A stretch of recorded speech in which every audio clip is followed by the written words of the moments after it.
Todo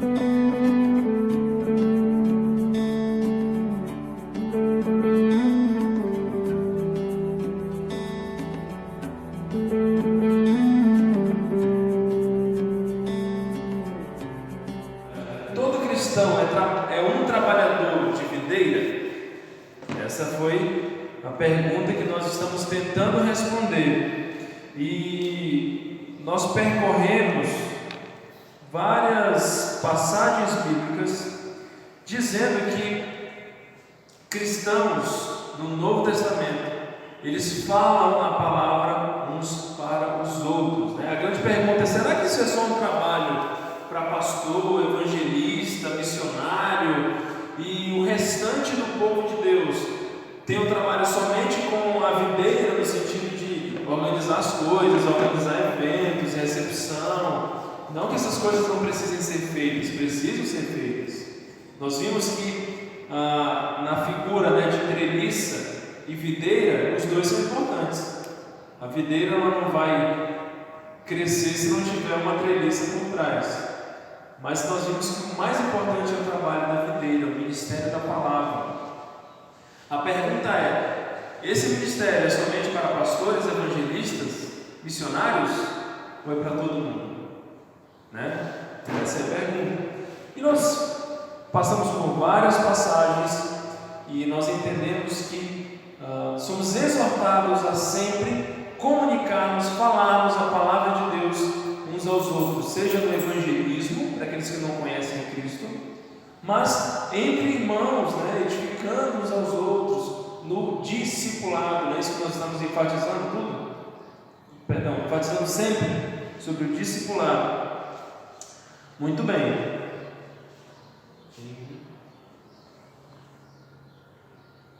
Eu coloquei online aqui também. Boa noite. Boa noite. Bom dia. Tudo bem? Está me ouvindo? Não dá para ver. Ok, está ouvindo. Esse boa noite, né? É complicado. Vamos lá. E agora nós começamos com um grande tema aqui. Deixa eu só compartilhar a apresentação.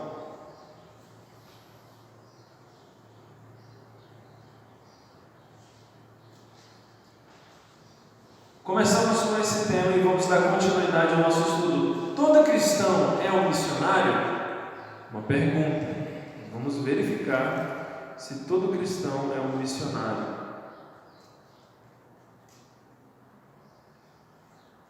Ok, agora sim. A maioria das referências que temos considerado nas epístolas se refere a cristãos falando a verdade da palavra de Deus uns para os outros, né? Cristão para o cristão, dentro da igreja. Nós, como eu acabei de falar, nós vimos vários versículos que nos instruem, nos alertam para que nós precisamos falar a palavra de Deus uns para os outros, seja em oração, seja num grupo, seja naquele discipulado individual. E nós vamos ver um pouco disso hoje, onde eu ajudo de repente aquela pessoa que acabou de chegar na igreja, que ainda não conhece, a crescer mais, a ter mais conhecimento da palavra de Deus, a tirar dúvidas que são naturais até de nós mesmos que estamos na igreja há muito tempo. É natural que tenhamos essas dúvidas. Então nós precisamos ensinar a palavra de Deus para crentes, novos crentes na fé. Os primeiros crentes foram, enquanto eu falar a palavra para os não cristãos, essa é a pergunta, né? Os primeiros crentes foram envolvidos inevitavelmente neste movimento dinâmico, inspirado pelo Espírito, e não puderam evitar a evangelização, mesmo se tivessem desejado fazer isso. Lá em Atos, né, quando o Espírito Santo desce, nós temos o Pentecoste ali, e aquele povo começou a crescer, a multiplicar, foi inevitável isso. Eles começaram a evangelizar, a falar. Os novos discípulos em Tessalônica foram um desses exemplos. Vamos abrir a nossa Bíblia lá em 1 Tessalonicenses capítulo 1, verso 5.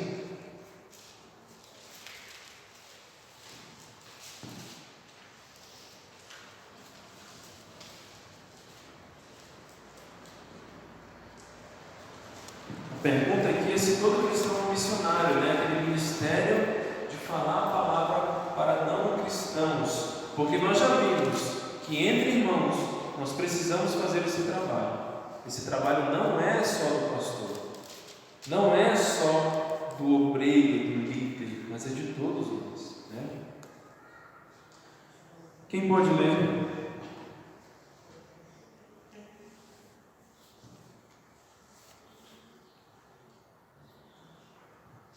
Porque o nosso Evangelho não chegou até vós tão somente em palavra, mas sobretudo em poder, no Espírito, em plena convicção, assim como sabeis ter sido o nosso procedimento entre vós e por amor de vós.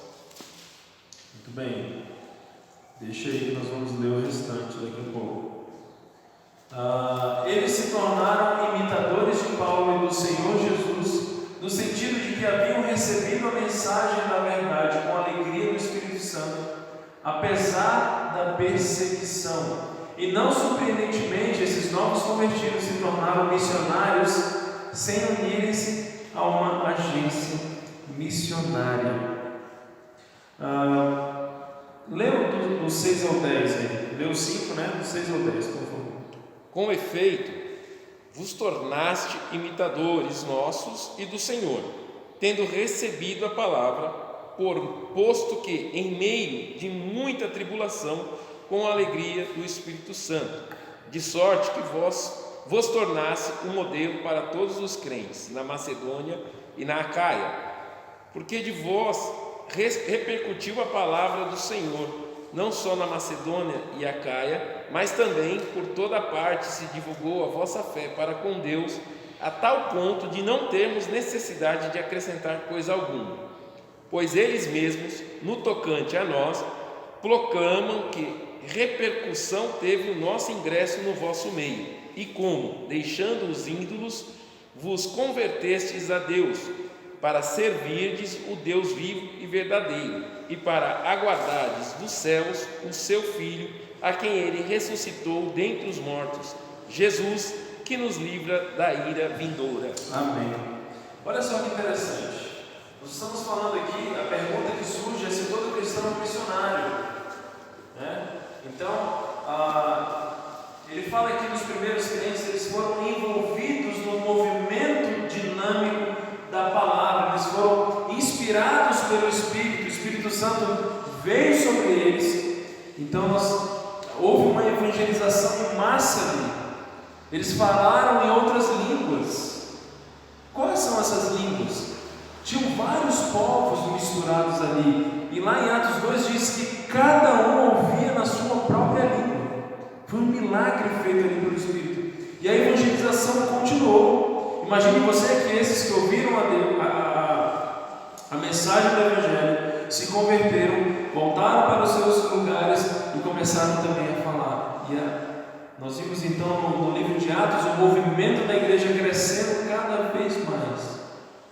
Logo ali foram quase 3.000 batizados. Depois nós vimos um número de 5.000. Depois você consegue perceber essa dinâmica. E esse exemplo é dos cristãos em Tessalônica. Paulo está dizendo aqui que a conversão deles foi tão autêntica que em todo lugar ao redor se ouvia falar sobre como eles haviam deixado os ídolos que eles criam, estavam crendo agora no Deus verdadeiro. E não só isso, não só de ouvir a mudança deles, mas ele fala que se repercutiu a palavra do Senhor. Ok? Então, esses crentes, é surpreendente e não surpreendentemente, esses novos convertidos se tornaram missionários sem se unir a uma agência missionária. Porque o que está na nossa cabeça? O que é um missionário? É alguém que sai de um lugar e vai para outro, abrir uma igreja, trabalhar num centro missionário, alguma coisa, né? Não precisa necessariamente abrir uma igreja, mas às vezes eu vou trabalhar em algum lugar, numa missão, na África, não sei. Geralmente você vê que o missionário ele planta uma igreja. Mas será que é só isso? Será que eles precisaram se unir a uma agência missionária para serem missionários? Ou o que precisou foi eles serem tocados pelo Espírito Santo de Deus com a mensagem do Evangelho, e então eles foram e anunciaram. Nós já lemos. O Evangelho transformara de tal maneira a cosmovisão deles, ou seja, a visão de mundo que eles tinham, que era uma. Eles falaram aqui, versículo 9: pois eles mesmos, no tocante a nós, proclamaram que repercussão teve o nosso ingresso no vosso meio, e como, deixando os ídolos, vos convertestes a Deus, para servirdes o Deus vivo e verdadeiro. A visão de mundo deles mudou. O Espírito Santo vivificou eles de tal modo que a palavra do Senhor repercutiu desde a cidade local até lugares distantes. Esse repercutiu, essa palavra aqui é como se fosse um sino que você toca e o som vai espalhando, repercutindo, né? E o autor do livro fala: meu argumento é que era inevitável e natural que esses novos convertidos, cuja vida social e religiosa foram mudada completamente, falassem aos outros a mensagem sobre o Evangelho que os havia transformado. Não era necessário que tivessem sido ensinados a evangelizar. Como poderiam ter evitado explicar o que acontecera com eles no mercado ou em um jantar? Olha que interessante. Ele fala: foi inevitável tudo o que aconteceu com eles. Como eles mudaram de vida, como eles mudaram de pensamento. E não foi, você tem que ter esses passos aqui para o evangelismo. Esse aqui, esse versículo, depois esse, é assim que se evangeliza. Não foi preciso, porque a mensagem em si, da palavra de Deus, ela é explícita, ela é notória. Nós somos pecadores, estamos separados de Deus, destinados ao inferno, mas Cristo Jesus veio a esse mundo, morreu, ressuscitou, está à destra do Pai, um dia voltará, e Ele quer dar vida, nos trazer da morte para a vida. A mensagem do Evangelho. 1 Coríntios 10, 31. Esse versículo é muito conhecido. Ainda sobre a ótica, eu esqueci de mudar aqui, só um instante. Aqui, 1 Coríntios 10, 31.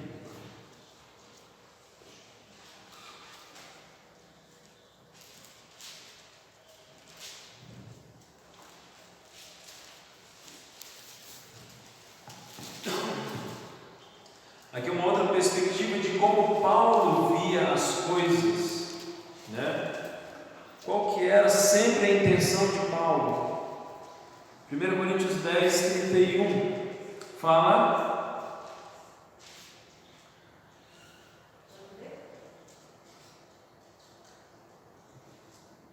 peraí, deixa eu só ver. Pode ler.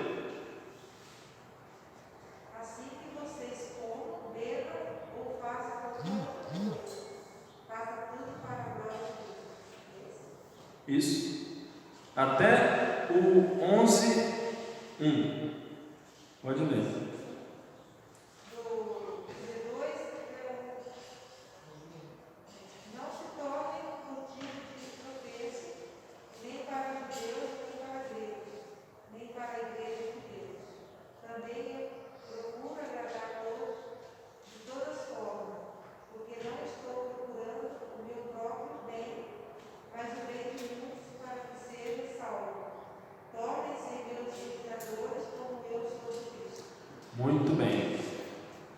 estava acontecendo? O que Paulo escreve de tudo isso? Tornar-se um cristão no primeiro século suscitou o dilema social de em quais festas o cristão deveria participar e o que ele deveria comer quando ele estivesse ali. Lembra que todos participavam de muitas coisas, festas, idolatria, coisas ruins, mas a palavra do Senhor chegou. E aí surgiu o dilema. Então, em quais festas o cristão deveria participar? E quando ele estivesse nesses lugares, o que ele deveria comer, né? Quando ele estivesse ali? Então, o que os novos cristãos deveriam fazer quanto a comerem coisas sacrificadas a ídolos? 1 Coríntios 8:1. Na verdade, esses capítulos 1 Coríntios 8, 9 e 10 é o mesmo tema, exatamente esse tema sobre essas festas, coisas sacrificadas a ídolos. No que se refere às coisas sacrificadas a ídolos, reconhecemos que todos somos senhores do saber. O saber ensoberbece, mas o amor edifica. O irmão fraco, Paulo coloca esse termo aqui, achava que isso era pecaminoso. Versículo 7 a 8.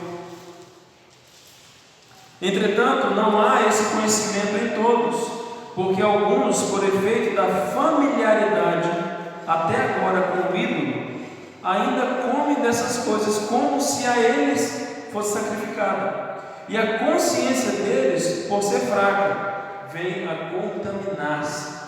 Paulo sabia que era livre para comer carne sacrificada a ídolos, porque há um só Deus e um só Senhor, mas não exercia sua liberdade, se isto fosse uma pedra de tropeço para outros.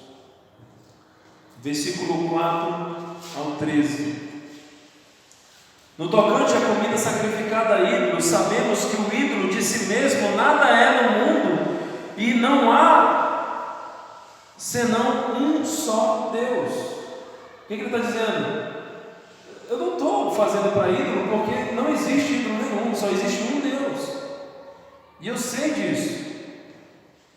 Porque ainda que há também alguns que se chamem deuses, quer no céu ou sobre a terra, como há muitos deuses e muitos senhores, todavia, para nós há um só Deus, o Pai, de quem são todas as coisas e para quem existimos, e um só Senhor, Jesus Cristo, pelo qual são todas as coisas, e nós também por Ele. Entretanto, não há esse conhecimento em todos, porque alguns, por defeito da familiaridade até agora com o ídolo, ainda comem dessas coisas como a eles sacrificadas, e a consciência deles, por ser fraca, vem a contaminar-se. Não é a comida que nos recomendará a Deus, pois nada perdemos se não comermos e nada ganharemos se comermos. Vede, porém, que esta vossa liberdade não venha de algum modo a ser tropeço para os fracos. Porque se alguém te vir a ti, que és dotado do saber, à mesa, em tempo de ídolo, não será a consciência do que é fraco induzida a participar de comidas sacrificadas a ídolos? E assim, por causa do teu saber, perece o irmão fraco, pelo qual Cristo morreu. E assim, por causa do teu saber, verso 12. E deste modo, pecando contra os irmãos, golpeando-lhes a consciência fraca, é contra Cristo que pecais. E por isso, se a comida serve de escândalo a meu irmão, nunca mais comerei carne, para que eu não venha a escandalizá-lo. Paulo fala aqui, ele sabia que ele era livre para comer, porque há um só Deus, um só Senhor, mas ele não exercia sua liberdade, se isso ia levar alguém a pecar. Então eu não vou comer. Se alguém se escandaliza, se alguém que vai me ver fazendo isso, e então ele vai, se ele está fazendo, eu vou fazer também. E na hora que essa pessoa for fazer, ela, puxa vida, eu pequei. Então, eu também estou pecando, porque eu estou levando o irmão a pecar. Então, por causa do irmão, eu não vou fazer. O exercício da nossa liberdade cristã é o grande tema desses capítulos. Qual a aplicação disso aí no dia a dia? Como assim? Aplicação, volta de lado. Qual a aplicação você tem no dia a dia? A aplicação é exatamente isso. É a questão de que eu vou me abster de fazer algumas coisas por causa do amor ao meu irmão. E é o que Paulo vai falar aqui. Qual é a grande pergunta aqui? Todo cristão é um missionário? A temática de Paulo sempre era pensar na salvação dos outros, na salvação daqueles que não conhecem a Cristo. Então, ele vai dizer mais para frente: me fiz como judeu para ganhar os judeus, me fiz como um fraco para ganhar um fraco. Então a questão é que Paulo se abstinha da sua liberdade cristã para que ele pudesse então ganhar o outro. A grande temática aqui é liberdade. Existem temas na Bíblia que eu não posso dizer isso é pecado, isso não é, porque não são muito bem colocadas, digamos assim, explicitamente. E Paulo então coloca aqui o exercício da nossa liberdade cristã é o grande tema. Paulo sabia que era livre de todos, mas se fez intencionalmente escravo de todos, judeus, gentios ou crentes fracos, como ele coloca, ele determina lá. Isso aí eu lê lá, Romanos 14, 23. Romanos 14 é uma outra questão. Aqui, de novo, eu acho que nós podemos tirar uma aula para tratar exatamente sobre isso. Aqui a questão é o seguinte, né? Nessa temática aqui, aí a gente tem que explicar toda a vida social ali de Coríntios, né? A questão que existiam templos dedicados a Deus Afrodite, a outros deuses, e geralmente eram sacrificadas carnes a esses ídolos, e o que sobrava justamente eram vendidos nas feiras e tudo. Ou seja, geralmente quando você comia carne lá em Corinto, você comeria carne sacrificada a ídolos. E algumas pessoas preferiam ser vegetarianas para não comer, porque eles pensavam: se eu comer, eu estou adorando a ídolos. E Paulo então vem na temática de não defender um ou outro, mas o que ele defende é: eu preciso fazer pensando no meu irmão. E aqui, por exemplo, em Corinto, eu vou fazer o meu irmão pecar se ele vê, existe a denominação do forte e do fraco, não no sentido em que nós conhecemos, mas Paulo denomina assim: aquele cristão forte é aquele que sabe que existe só um Deus, que ele não está adorando o ídolo porque não existe ídolo nenhum, e de Deus é todas as coisas. Mas existe aquele irmão que, por familiaridade, talvez ele veio de um contexto em que isso é pecado, sacrificava ídolos, e se ele for fazer isso, ele vai remeter ao passado. Então ele vai estar pecando, porque ele vai estar fazendo sem fé. Mas se uma pessoa que entende, eu estou fazendo e eu não estou, digamos assim, idolatrando. Mas se aquele irmão fraco me vê fazendo isso, e ele faz também, e ele pensa no ídolo, então eu estou fazendo o meu irmão pecar. E se eu vou fazer isso, eu não posso fazer isso. Eu tenho que me abster dessas coisas. E aí, talvez a gente possa ter um estudo mais especificamente sobre isso, porque perguntas surgem, né? Daniel já me perguntou algumas vezes, por exemplo, essas festas, será que é lícito eu participar ou não? O que acontece na cidade, por exemplo? Será que é lícito ou não? Será que é pecado ou não? Talvez nós podemos pegar essas aplicações. Lá de Romanos 14 é uma outra coisa. É da questão de eu pensar que é pecado e você pensar que não. Acho que é isso, né? Então, a grande questão é quem está errado. Seria uma outra situação, pode falar. Eu queria dar um exemplo prático aqui dessa liberdade. É o exemplo de Timóteo. Timóteo, ele não precisava ser circuncidado, porque ele já entendia a palavra e sabia muito bem que a circuncisão estava na lei. Mas Paulo, porém, quando chamou Timóteo a ser o seu auxiliar ali nas missões, ele circuncidou. Para quê? Para que os irmãos que se convertiam os judeus, né, que se convertiam ao cristianismo, eles tinham essa mentalidade que tinha que ser circuncidado. Então Paulo fez a circuncidação de Timóteo para que os irmãos não se escandalizassem, apenas para isso. Então aí está uma questão, ele tinha a liberdade de não fazer, porém pela consciência cristã e pelo entendimento que outros irmãos poderiam se escandalizar, ele circuncidou Timóteo para que pudesse pregar o evangelho sem nenhum tipo de problema. Esse é um exemplo prático. Sim, ele circuncidou Timóteo, né? Porque ele ia também falar com os judeus, nesse sentido. Aqui em Romanos 14, daí seria Salmos 1. sim. Não trata especificamente, mas nada disso. Então, bem-aventurado o varão que não se anda segundo o conselho dos ímpios, nem se detém no caminho dos pecadores, nem se assenta na roda dos escarnecedores. Para mim comer carne sacrificada aí hoje, eu tenho que estar lá no meio. Antigamente, não tinha opção, era tão escassa a carne, só tinha aquela. Eu comia aquela, eu não comia nada. Hoje eu tenho todo o poder de opção. Sim, tem poder de escolha. Então, essa é a grande questão. O que a gente está falando aqui é questão de ser pecado, não. Agora, existem outras coisas que estão atreladas. Será que eu ir para uma festa dessa vai me fazer bem? Lá vão ter músicas, talvez a bebida, talvez coisas.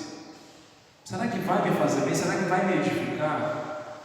Entendeu? Existem coisas atreladas a isso. Aqui a gente está falando uma coisa específica. Mas existem outras, por exemplo, nós podemos pensar em coisas polêmicas, né? Eu não vou me aprofundar, mas será que beber é pecado? A palavra de Deus fala para a gente não se embriagar com vinho no qual há dissolução, porque nós, como crentes, precisamos viver de maneira sóbria. Mas será, então não é pecado. Eu vou beber, mas será que vai ser só um? Será que você se controla? Não vai querer um, outro? Então, será que vale a pena fazer isso? Então, uma coisa, a gente falando de uma coisa específica, mas existem várias outras coisas que estão atreladas e nós deveríamos pensar muito bem se, como crentes, nós devemos participar dessas coisas ou não. Porque sim, esse salmo é bem claro, né? Como Daniel falou, para a gente não se assentar, não se deter, não se sentar na roda dos escarnecedores. A palavra de Deus fala para a gente fugir de toda aparência do mal.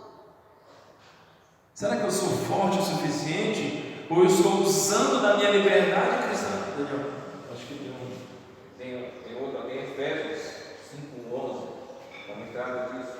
5:11. Vamos ler.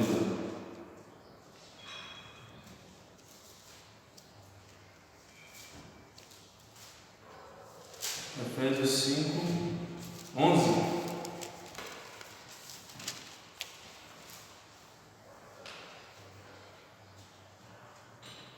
E não sejais cúmplices nas obras infrutíferas das trevas, antes, porém, reprovai-as. Aí tem Efésios 5:8. Sim, exatamente essa lembrança, né, de quem nós éramos e agora nós somos filhos da luz. Exatamente. Você é filho da luz, se encher tanto pois outra éramos trevas, porém agora somos luz. O Senhor, ainda como filhos da luz. Andai como filhos da luz. Porque o fruto da luz consiste em toda bondade, justiça e verdade, provando sempre que é agradável ao Senhor. Então, irmãos, só tem. Aí, obrigado. Então, nós temos uma liberdade cristã, mas temos que ter cuidado. O próprio 1 Coríntios fala: todas as coisas me são lícitas, mas nem todas convêm. Todas as coisas me são lícitas, mas eu não me deixarei levar por nenhuma delas. Então, de fato, nós precisamos ser sinceros quando nós avaliamos as coisas. E agora, por que Paulo, nós podemos depois falar um pouco mais sobre isso, mas vamos para por que Paulo fala tudo isso aqui? Impressionante,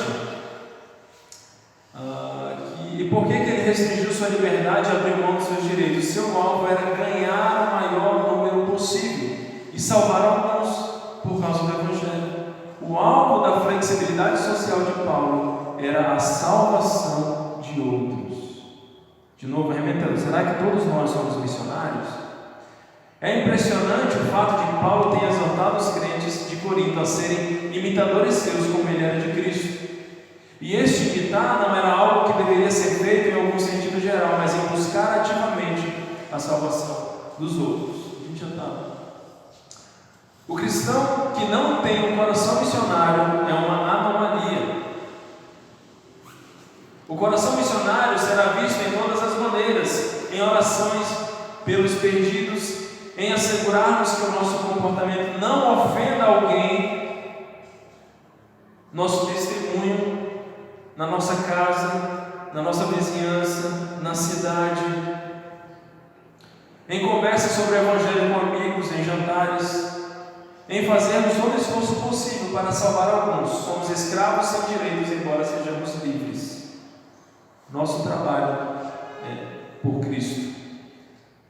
Nossa conversa com os não cristãos deve ser graciosa, mas provocativa, dando respostas apropriadas às perguntas que são desencadeadas pela nossa maneira de viver. Como tem sido a nossa maneira de viver? Será que nós temos sido diferentes? Será que as pessoas olham: eu sabia que você era crente, você é diferente? Já falaram isso para você? De você falar que era crente? Eu sabia, eu notei mesmo que você era.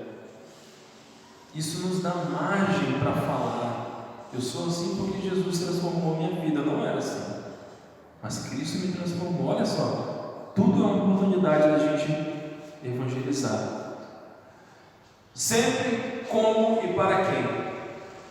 O Novo Testamento presume que todo discípulo cristão será um comunicador piedoso da palavra de Deus em inúmeros contextos e maneiras diferentes. A palavra de Deus, a mensagem que Ele revelou por meio de Cristo, pelo seu Espírito, isso é o que nos converte e também o que nos faz crescer, produzindo fruto da piedade. A videira cresce tanto em número de folhas quanto em qualidade e maturidade por meio da palavra e do Espírito. Quando a verdade de Deus é ouvida, o Espírito a torna eficaz no coração das pessoas.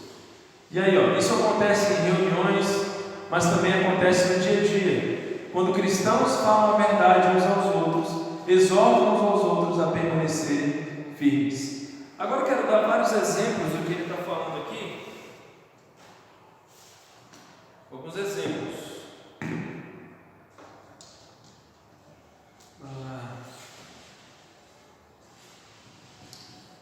Bom, não sei se vai dar tempo desse exemplo.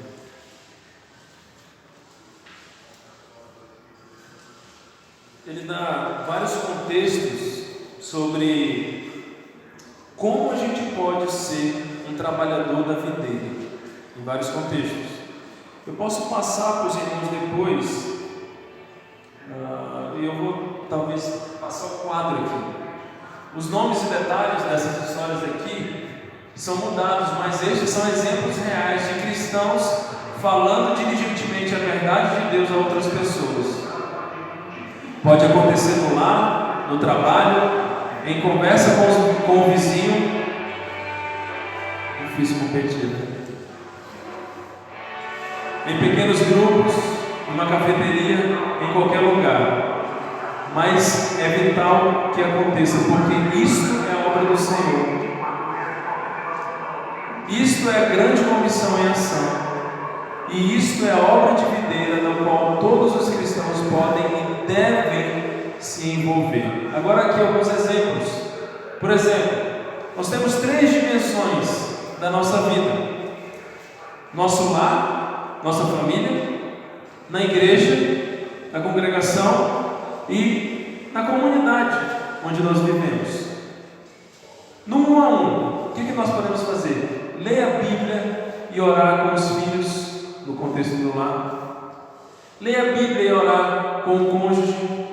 Escrever cartas aos parentes.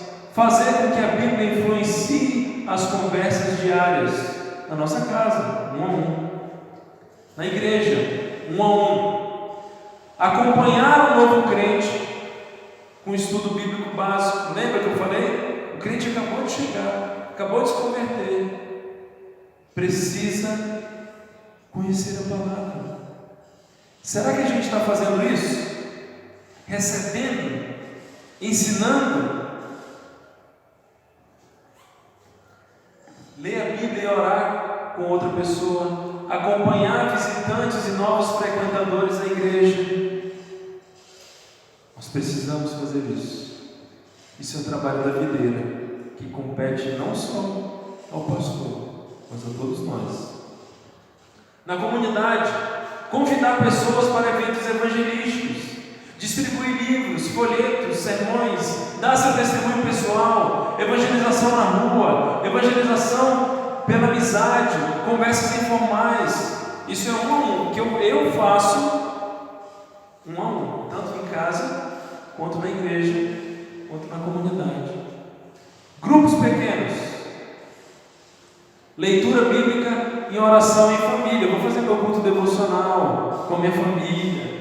Na congregação, reunir-se com um grupo pequeno para a oração e estudo da Bíblia.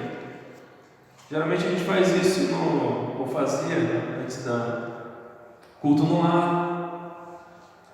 Ensinar na EBD ou um grupo de jovens, grupo de homens e mulheres. Como nós fazemos, sexta-feira vai ter um grupo de mulheres. Um exemplo, no grupo pequeno nós vamos estar compartilhando a palavra. Na comunidade, evangelização baseada em grupos pequenos, cursos, etc. Ensinar a escritura em aulas na escola. Se eu tenho oportunidade, isso eu penso futuramente, em dar aula numa escola aqui, eu tenho oportunidade de falar um versículo, de aplicar a palavra de Deus em determinado cotidiano. Olha que oportunidade para a comunidade, né? Em grupos maiores, no lar, inserir conteúdos cristãos em aniversários, versículo, orar, etc. Geralmente, as pessoas, quando o pastor está, pedem: o pastor pode orar para a gente, mesmo que não seja na igreja. Mas olha que oportunidade nós temos, né? Na oração, a gente direcionar para o evangelismo, ler um versículo, dar uma palavra. Você com certeza tem oportunidades dentro da sua família, assim, em algum aniversário, alguma coisa.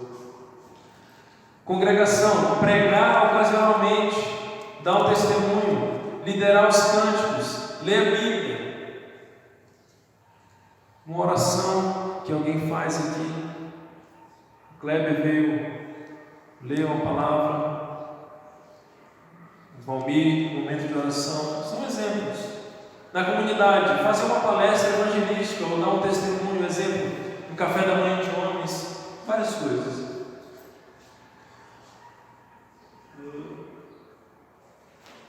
O que estamos realmente falando é o movimento de leitura da Bíblia, em famílias, igrejas, vizinhanças, em locais de trabalho, em todos os lugares.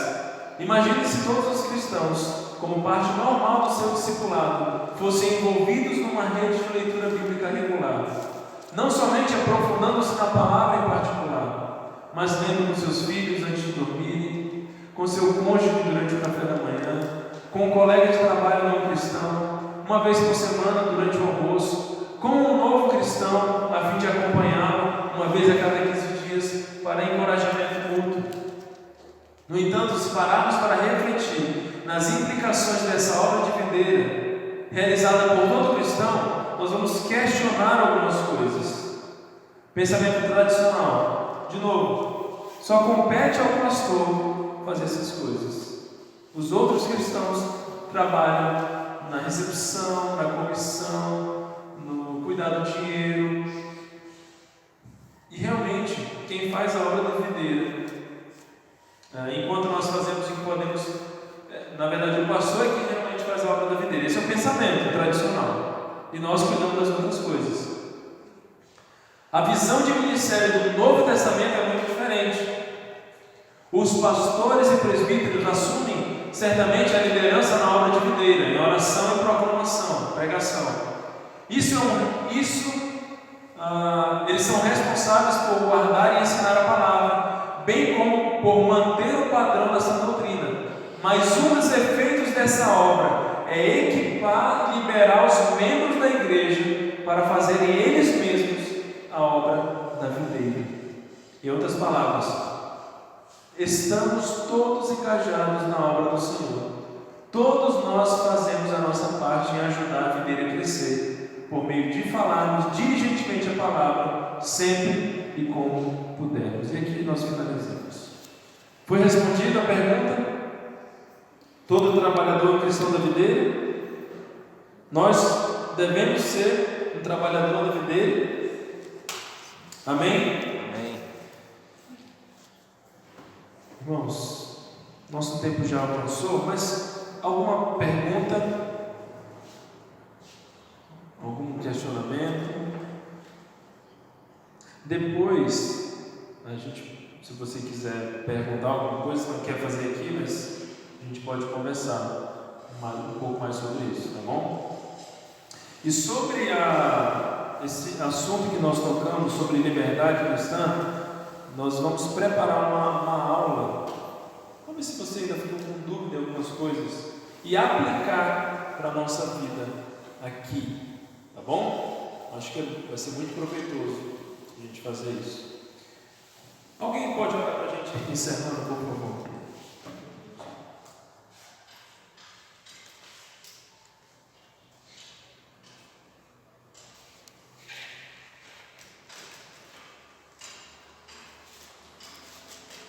Senhor nosso Deus, Pai eterno, nós queremos te agradecer, ó Pai, por esta manhã, Senhor, em que nós já prestamos culto a Ti, ó Pai, e também tivemos agora o momento de nossa escola bíblica dominical, Senhor. Momento para aprendermos, Senhor, mais profundamente a Tua palavra e sabermos qual é a Tua santa vontade para nós, ó Pai. Que tudo que nós discutimos, ouvimos, possa fazer efeito prático em nossas vidas, Pai. A fim de que cada dia mais diminuamos, Senhor meu Deus, o nosso ser e que cresça o Senhor em nós. E que nós, ao sairmos daqui, sejamos praticantes do Teu querer e da Tua vontade, Senhor meu Deus. Fica conosco no decorrer deste dia. E que aqueles irmãos que não puderam estar aqui, que o Senhor esteja com eles em seus lares, ó Pai, os abençoando, e que o Senhor possa, Senhor meu Deus, estender a comunhão do Espírito Santo com esses irmãos, Senhor meu Deus, através da nossa oração, ó Pai. Nos abençoe em tudo e que a Tua glória seja engrandecida para todo sempre. É isso que nós te pedimos e te agradecemos em nome de Jesus. Amém.